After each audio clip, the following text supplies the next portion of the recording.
u današnje vrijeme, u ovom stoljeću, razumjeti kakva je situacija bila u ono vrijeme.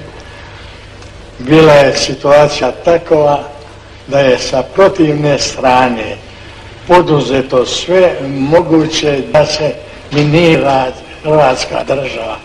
Sva moguća i nemoguća sredstva, i usmena i pismena, i po noći i po danu i tako dalje, pokušali se svim snagama istrijebiti i uništiti Hrvatsku državu.